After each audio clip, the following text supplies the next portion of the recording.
си на репетиция и да потърся съдействие от нея, на кого мога да разчитам, за да дойде и да ми направи една хубава вечер. Тогава тя ми каза: ще ти дам телефона на една жена с добро сърце и голяма душа. И тази жена се оказа наистина такава, защото в момента, в който извъннах, тя веднага се съгласи да ми включи в натоварения си график, за да може да дойде в Бобов дом. Тя се казва Михаела Методиева. Повече неща не мога да кажа за нея, защото аз я познавам от един телефонен разговор. Не съм чела нейни произведения и затова моля най-близкия и човек да разкаже повече неща за нея, за да може да се запознае. Да благодарим за поканата, за това топло място, което ни посрещнах, защото наистина обстановката, вашата усмивка, с която ни посрещнахте и всичките, които виждаме срещу нас, са така лъчезарни. Просто зареждате положителна енергия към нас. Да, така. Това е Надя Атанасова. Тя ме представя от известно време, тъй като и тя е медицинско лице и е запозната с темата на книгата. Добър вечер на всички. Благодаря ви, че се отзовахте на поканата на читалището. Благодаря и аз на читалището, че ни прие. Да, наистина, ние с Михаела сме, извинете, повече от 10 години близки, приятели. Аз я представям съвсем скоро. И за мен специално всеки път такова представяне е за първи път. И затова ще ви моля да ме извините, но аз ще прочета това, което самичка съм написала, просто защото не съм свикнала да говоря пред публика и ми е трудно и по-добре да чета гладко, отколкото да заиграм срещу вас и да съм неубедителна. Истината е, че всичко това, което съм изложила в моето писане, е това, което е моето отношение към Михаела, не толкова като приятел, а по-скоро като читател. Аз съм активен читател, четящ човек и за мен е важно, когато хвана една книга, то тя да ме завладее, да ме държи дълго време и аз да мога след това да предам на хората, с които общувам, какво съм прочела и какво съм научила от дадена книга. Това сега ще ви прочета моите мисли по отношение на Михаела и нейната книга.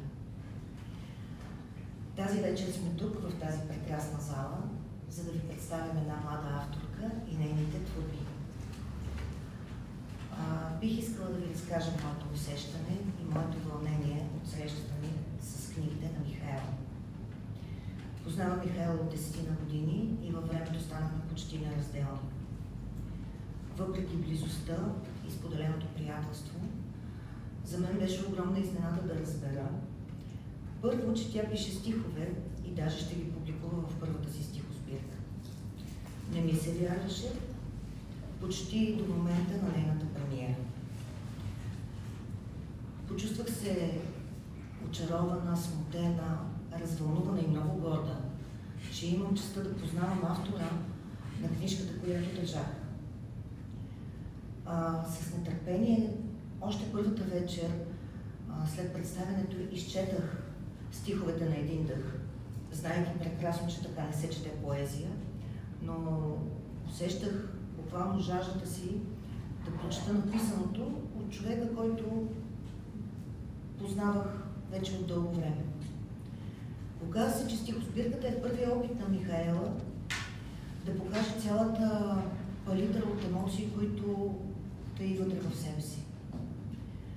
Стихосбирката всъщност събира силни откровения, някои са нежни и спокойни, други са разтърсващи, някои са леко шеговити, но всички са смъртта и към живота. Сега вече година и половина тази малка книжка седи до леглото ми и винаги, когато имам необходимост да прочета нещо, съдбата си знае работата, отварям точно на стихотворението, което в момента имам нужда.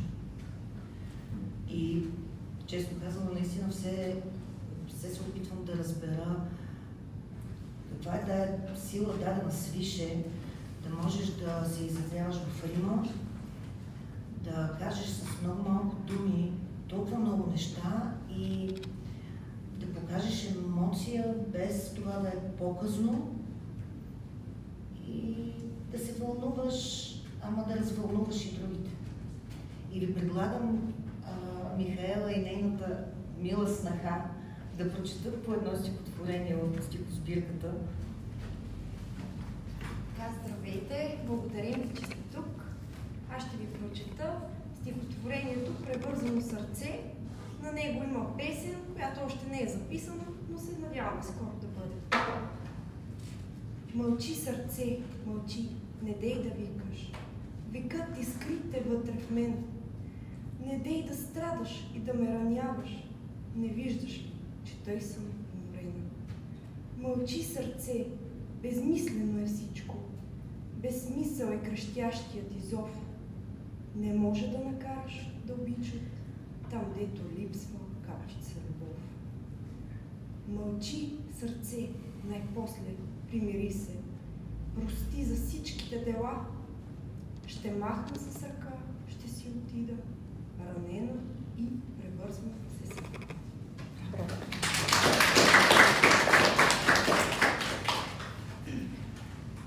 Всъщност, песента, която записах, която предстои да бъде записана на "Пребързано сърце", точно я грабна една моя приятелка от детинство. Тя пее фолклор и може да я видите по Фен ТВ, Съни се казва, който Фолклор ТВ, не Фен, Фолклор ТВ, защото пее народни песни, но тук я направи самата песен в съвсем друг стил и така развълнувани, когато изпя за първ път. Имаше емоции, дори имаше и сълзи на нея, защото звучеше много по-силно чуто, но няма как да ви я пуснем, защото всичко е свързано пак с средства, за да се запише в зала, да се направи клипа, но очакваме да го направим. Щом го имаме, ще го публикуваме, ще го изпратим, за да го... Така ще ви прочета "Гласа на очите", защото той е кратичко, но казва според мен всичко. В очите на един човек може да се види най-много. Поглеждайки там, няма как да останат нещата скрити. Затова съм го написала него точно и съм го оставила последно на последната страница, за да се завърши с него.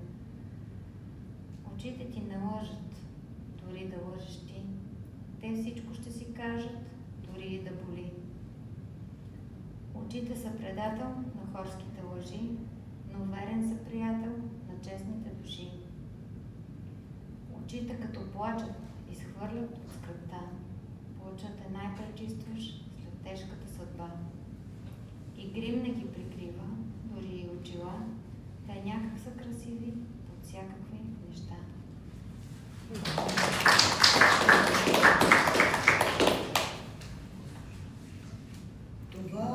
Тези две стихотворения може да се каже, че са огледало на нейната поезия и всяко едно различно стихотворение в книжката е продиктувано от различна емоция в този момент.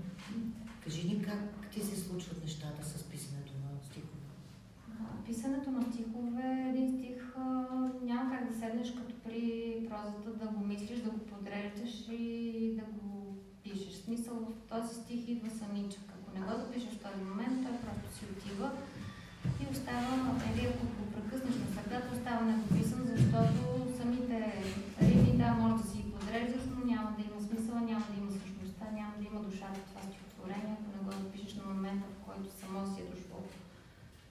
Докато при прозата трябва да вървиш една последователност. Няма нищо общо роман с стихосбирката като писане.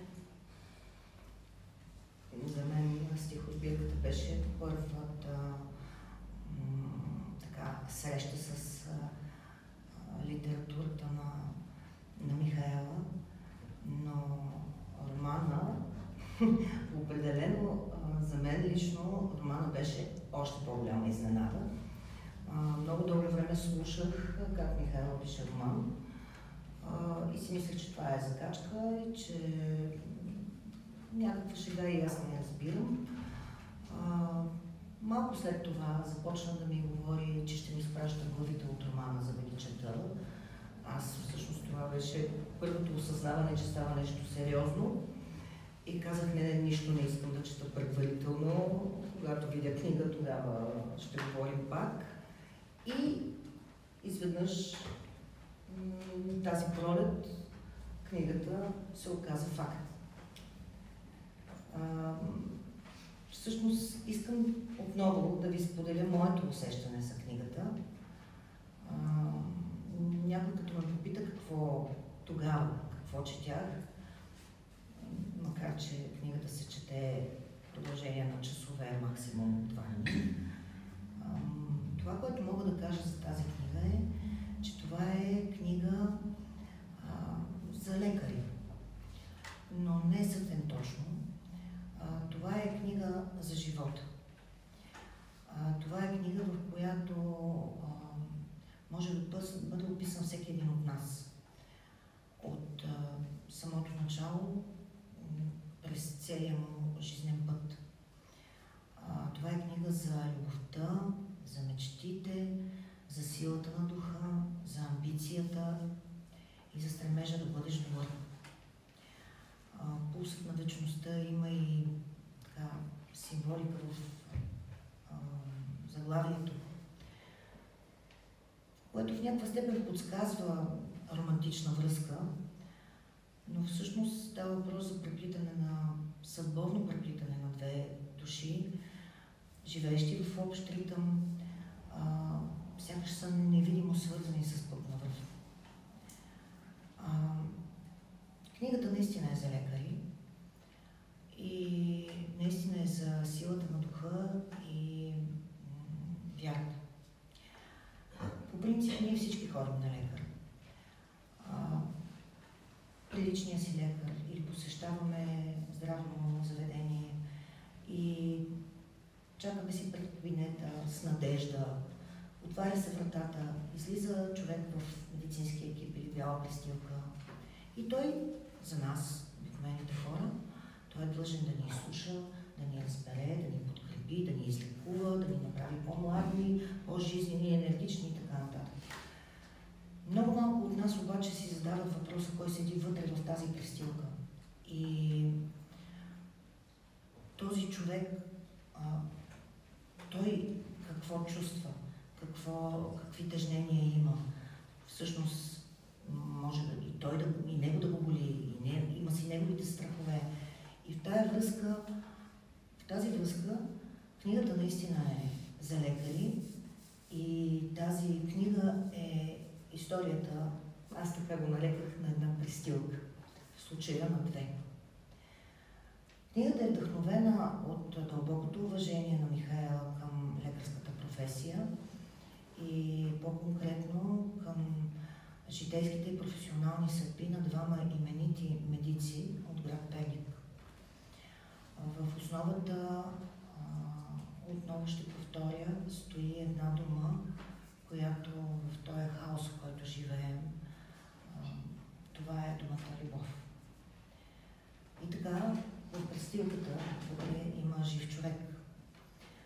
Той също страда, той също се страхува, влюбен е, болен е, има семейство, деца и близки, понякога не може да се срещне с тях, принася в дома си това, което е преживял през деня. Ако е могъл да спаси някого или ако не е могъл да спаси някого, ако е намерил сили да каже на някой, че близкия му е загубен. И цялата тази драма, тя е в душата и в сърцето на истинския медик, който, запазвайки човешкото здраве, трябва да запази и себе си като човек. Историята проследява една връзка, устояла на времето и на изпитанията, в които двамата главни герои устремено се движат напред към целта, а тя е целта е, още от детските години, в кавички ще го кажа, да стана доктор. Може би това е една от най-благородните и най-истинските мечти. И тогава, когато човек поставя такава цел пред себе си и е готов да извърви целия път на труд, на незгоди, на раздели, събирания и знае, че има до себе си също такъв целеустремен в същата посока човек, то тогава извода ми е, че книгата наистина е за любов. Може би, да, е любовен роман, но любовта е канавата на цялото произведение. Това е моето усещане за тази книга и много бих се радвала, ако повече хора се докоснат до нея. Но, да, бих те попитала или по-скоро бих ти предложила да се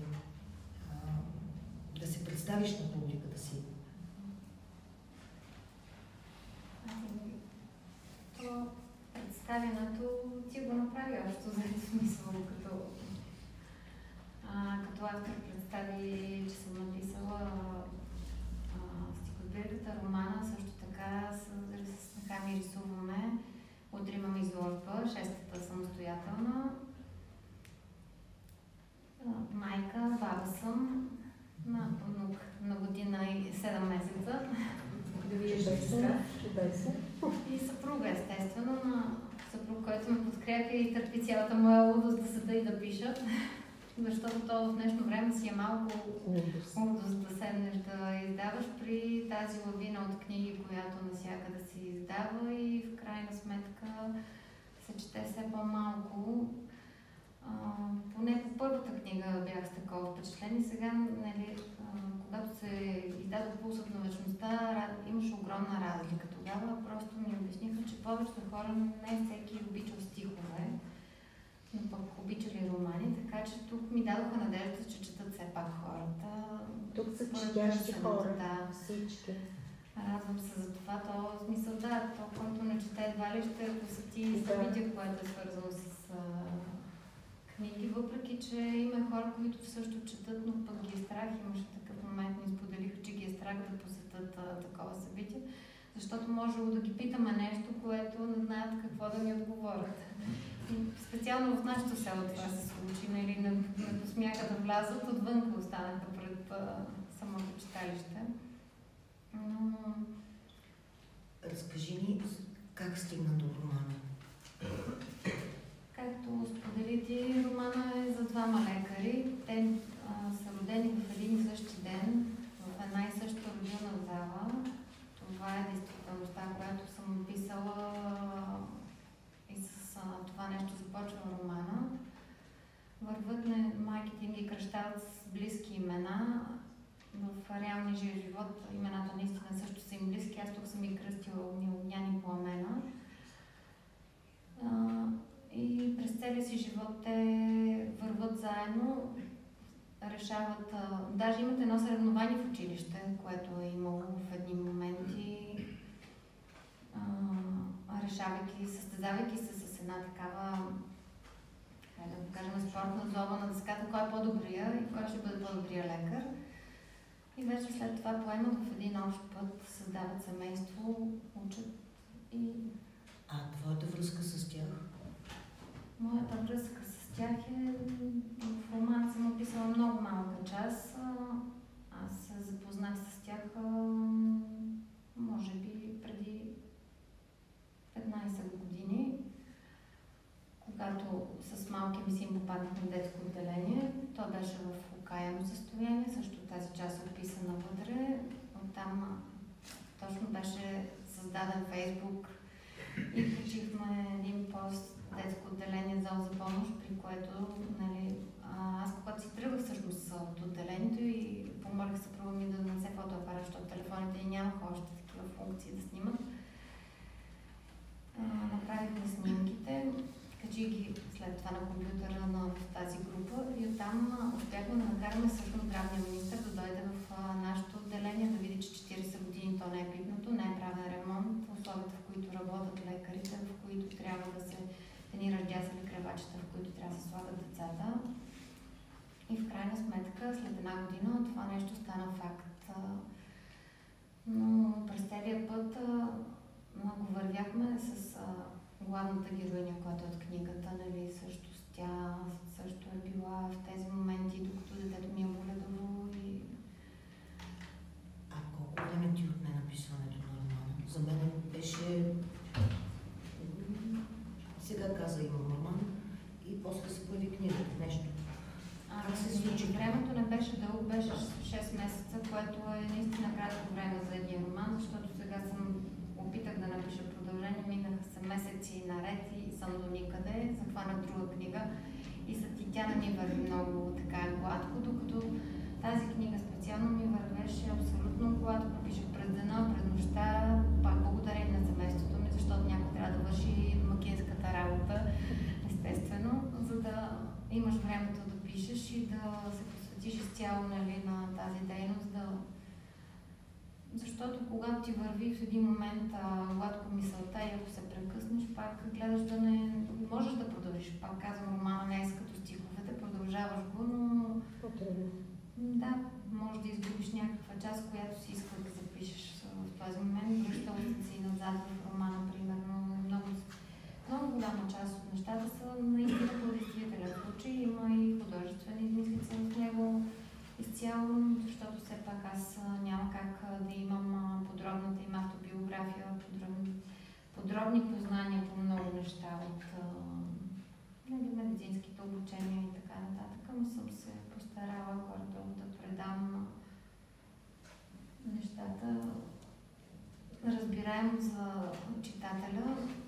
Няма вътре сложни термини, не съм използвала, дори напротив, съвсем, както казвам аз, написано е, все едно върви на бърз каданс, за да не ви става скучно на всичките, които се докосват до нея и я четат.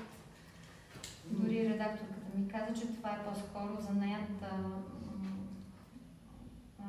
сценарий за филм. Нали, така се изрази тогава, като ги чете, нали, че така бързо прехвърлят диалози и така нататък. Отиваме в друга сцена, в друга зала, от единия герой на другия.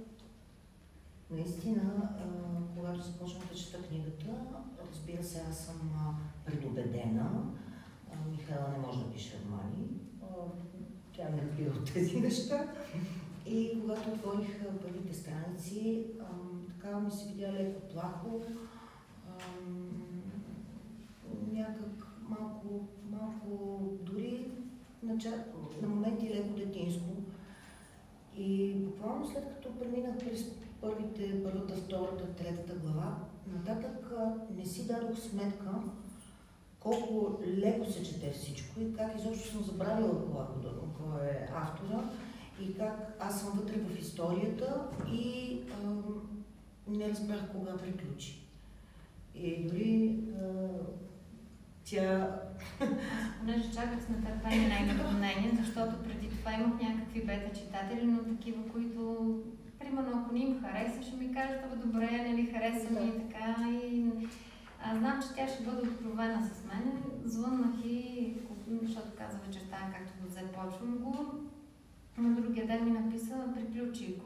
И оттам направо, нали, набрах телефона и тя ми каза, не искам да говоря с тебе.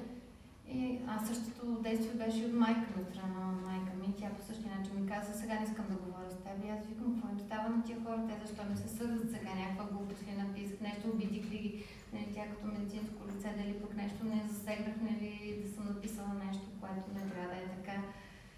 И вече след няколко часа звънна и ми обясни причината. Причината беше, че аз затворих книгата и от това повод жени. Аз просто се разевах. аз не можах да понеса всичко това, което прочетох. И ми трябваше, наистина ми трябваха много дълго време. Не знае дали е било час или повече, нямам представа. Но ми трябваше много време, за да изляза от книгата, за да се върна в действителността, за да се разбера къде съм и да асимилирам какво съм прочела. Да, Михайла 2 пъти спомена, че аз съм бивш медик.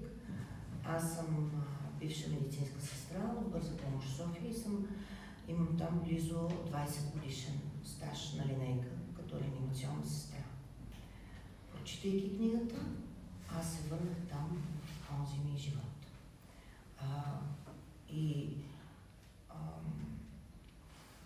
Извинявам се, че съм развълнувана, но фактът, че човек, който няма никаква представа от нашата работа, толкова точно и толкова дълбоко беше напипала всичко това, което ние усещаме, работейки тази работа, мен специално ме разтърси.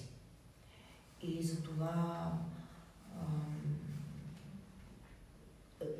честно казано, за това и се съгласих на нейния призив да представя книгата пред публика, просто защото моето усещане, моето преживяване с този роман беше изключително силно.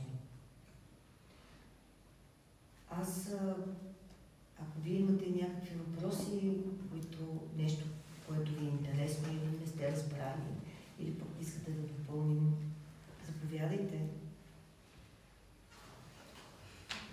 Аз ще се престраша, тъй като и за мен аудиторията е нова. Не познавам всички от присъстващите тук, а пък най-малко вас. И затова бих искала имам два въпроса. Първия, ви моля, кажете няколко думи за вашата личност, не за писането на книгата, защото от вашия отговор произлиза и втория ми въпрос. Книгата е свързана с медици, там има, предполагам, и професионални конкретни термини. Вие как се умяхте? Някой помогна ли ви? Въобще, моля ви, разкажете. Аз не съм учила абсолютно нищо свързано с медицина, освен че съм чела такава литература, нищо повече от това. Самата терминология, която съм използвала, е точно, както казах, достъпно до читателя. Не съм използвала някакви супер сложни диагнози, които да го накарат да се чуди сега това какво е, нали, смисъл да напиша, примерно, тензовагинит и там седна да чете в интернет, да търси. Но трябва речник да си превежда диагнозите, затова съм си избрала такива диагнози, които повечето хора знаят какво означава. Писала съм и самите клинични случаи в такива диагнози, които са достъпни до самия читател, защото да, наистина масово си я поръчват медиците. Трябва да съм честна в това нещо, че с медицински сестри, лекари, за подарък на лекари не взимат даже много често и за тях, ако трябваше да е написана специално за тях, тогава всеки може да извади от някъде или да се консултира с някой лекар, да помогне за тези неща. Дори и тя, може би, не съм се сетила на този етап към нея да се обърна денето, но освен, че предлагах да чете глави, но тя отказа. Разкажи за себе си. Коя си ти? Какво си завършила? Завършила съм конструиране и моделиране на облеклото, с което не се занимавам. Всъщност, въобще не съм се занимавала с това, което съм завършила. Имаме фирма за ПВЦ и алуминиева дограма. Тази година правим 20 години декември месец и в нея съм работила на офиса, след това бях по майчинство, след това отворих вкъщи магазин за хранителни стоки, пред вкъщи, по-скоро да не вкъщи. Имахме помещение. И преди 2 години, когато дойде, те ще станат 5, преди 2 години го затворих, но когато настъпи COVID-а, в смисъл драстично ми намаляха и клиентите и вече стана сложно, хората почнаха по-големите вериги да се насочват. И се отказах от магазина и вече втора година, в смисъл той не работи, работя като технически сътрудник в нашата семейна фирма. Но тя спомена, че рисува също. че рисува. Може би това е вследствие все пак на обучението. Което е, да. Ами не точно, значи аз рисувах като дете и исках да запиша иконопис и история на изкуството, но моите родители не ми позволиха. И спрях да рисувам, скъсах всичко, което имам. Даже, понеже с мъжа ми съм 14 годишна, сме заедно, точно в неговата даже имаше едни такива чуда печки, дето се казват, ги изгорих всичките картини всъщност. Защото трябваше да уча това, което не искам всъщност. И изцяло се отказах, точно когато дойде, пак казвам, за пак ще върна към COVID, въпреки че не искам да връщам към тази тема. Понеже той също го преживя много зле и аз в болница бяхме известно време, след това изпаднах в едно такова състояние, което беше много тежко. А снаха ми пък рисува. Тя по-скоро, аз казвам снаха, но аз ти чувствам повече като моя дъщеря, винаги съм искала да имам момиче и сина ми го доведе. Вече 8 години сме заедно. Понеже тя е завършила графичен дизайн и рисуваше. И тя в един момент ми каза, хайде да рисуваме. И тогава установих, че когато човек рисува, тук независимо, че не се изисква да ти работи мозъка, както при писането, тогава човек изключва и действа като една такава терапия, която е толкова силно въздействаща, че може да ти извади от всичките много тежки състояния и реално благодарение на това, че тя ме върна към рисуването, аз излязох от това състояние, в което бях влязла, в което трудно човек може да излезе самичък без помощта, може би, на психолози и така нататък. Всъщност тя имаше такива клиенти, психолози, които предлагаха да говоря с тях, но аз отказах на този етап. И реално рисуването е това, което го препоръчвам на всеки, дори да не може да рисува, така да седна, дори нещо да изработи ръчно, както тук ни показвате тези прекрасни неща. Те също са един такъв ръчен труд, който много добре въздейства на душата просто въздейства добре, докато при писането не изключваш. Независимо, че ти трябва да си съсредоточен, ако имаш проблема си остава в главата, ти мислиш в него. Докато при рисуването изключваш буквално, все се пренасиш на друго място. И така да се включи и аз, независимо, че тук няма нито една нейна картина, от 22-та година, горе-долу. Не, 23-та година и изложбата на майка ми, там тръгнахме. Започнаха ни, отново ще използвам думата, плахи картини, след което много бързо започна да сменя стиловете, набра смелост, набра скорост, прави изложби колко често? Утре ни е 6-та самостоятелно, но с самите художници в града ни имаме много, сигурно над 20 имаме общи с тях. Оставяме, като казвам общи, по една-две картини оставяме, когато сме в обща изложба. 6-та самостоятелно е с нея всъщност, не е моя абсолютно самостоятелно, винаги сме заедно, винаги изложбата се казва картини от сърце, само сменяме номерчето отзад, пишем 5-6 и така нататък, защото те са създадени наистина със сърце тези картини, които правим. И едва ли не най-голямата клюкина беше при първата изложба, когато пернишките медии ги представяха като снаха и свекърва, които правят съвместна изложба. И някакси това провокира. Имахме супер много публика. Всъщност целият град беше много интересно и даже като влизахме някой и казах, аз снахата и свекървата, смисъл. И миналата година, като отидохме в Кюстендил, всъщност да представим стихосбирката и заедно с изложбата отидохме. И там Иван Антонов, на читалищата братство председателя, той е много топъл човек също.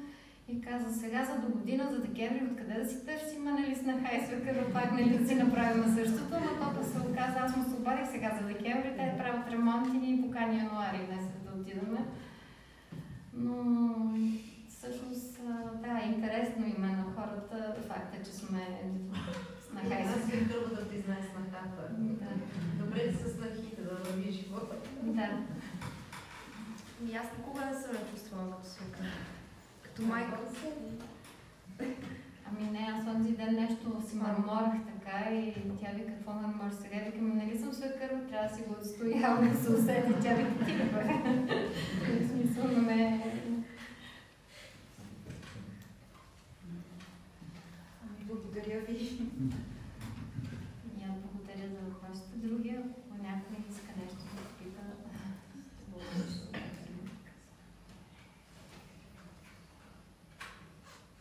Ами, аз отново искам да благодаря за вашето внимание, за това, че отделихте от времето си и дойдохте на това представяне. И искам да ви поканя да, дори можете да закупите книгата и Михаела да напише автограф, послание. Тя има навика за всеки един, включително и книгите, които изпраща с куриер. Тя не изпраща книга без послание написана, но вътре в самата книга. да, защото все пак е поръчано лично, вече когато си поръчат от Озони, от Стор, няма как да се случат нещата. Аз искам да ви покажа да се почерпите, нали, смисъл. Аз искам да си купя книга, само сега ще ти да си взема каквото си. Аз също ви благодаря. Благодаря ви, че отделихте от времето си, че дойдохте в читалището, че се срещнахте с тези прекрасни хора. От тях също благодаря. Благодаря, че много бързо реагирахте, че веднага се отзовахте. Благодаря ви, желая ви успех и здраве. Благодаря ви много. Ние благодарим за поканата и за дългото среща. Заповядайте, може да се почерпите с един цвет.